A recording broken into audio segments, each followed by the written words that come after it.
Yeah. Did either of you guys, I'm wondering, had you ever considered doing an ESOP at any particular point with all the ventures you've been in?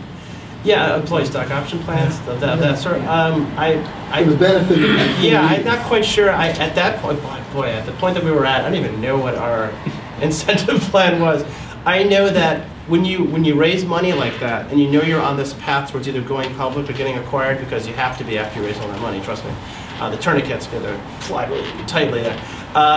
You have all the decisions that are made on the stock options plans are made for tax reasons, not for any other reason. It's just like, what's going to be the tax impact on me for granting these stock options? And while we were doing this is during the downturn days.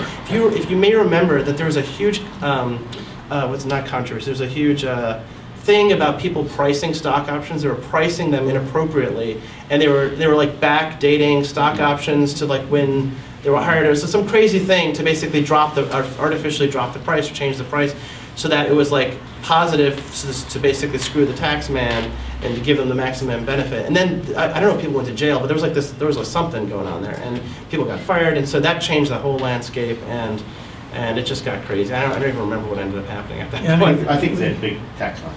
Yeah. Yeah, we were like, okay, so how do we get the Jerry South in Annapolis to be the Jerry South in Austin, Texas? And so we were able to make those, how do we get people to think like owners? Well, we made them owners, and we were able to vest their stock options that they got. And then, when they're young, all of a sudden they got these stock options, and then you got them locked in. All of a sudden they got a kid.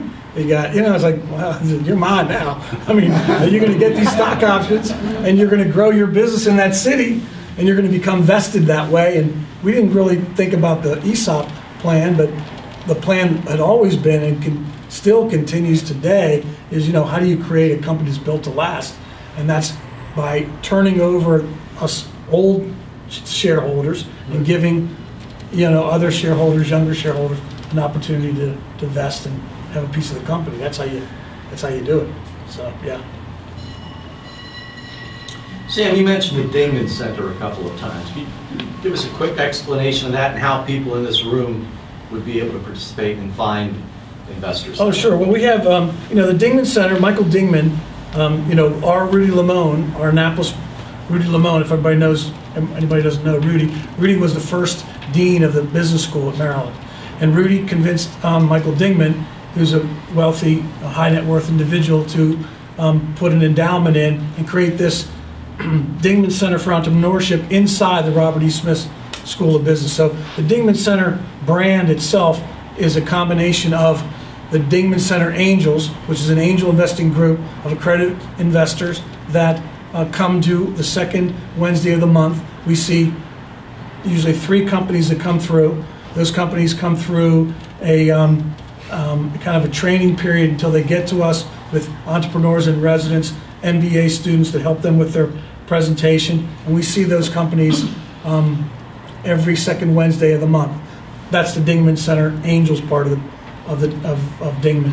And then there's the Dingman Center Advisory Board that kind of helps guide the programs. The kids at Maryland, anytime they want to on a Friday, they can go to Pitch Dingman on a Friday, come in and pitch their business to entrepreneurs.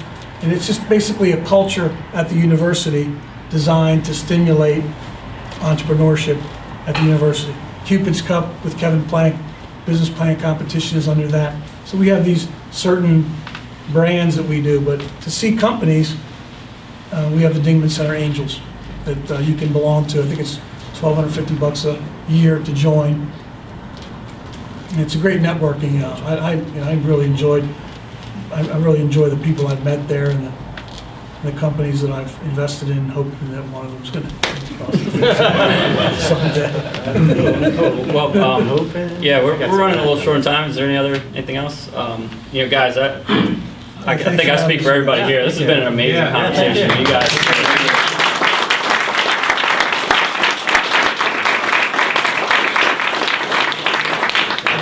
Done?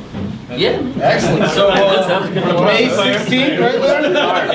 May 16th, we'll be down the street at the Lowe's. That'll be our next one. Happy hour starts at 5. Entrepreneurs and Inventors Program, 6:30. 6:30, same place, right at the Lowe's.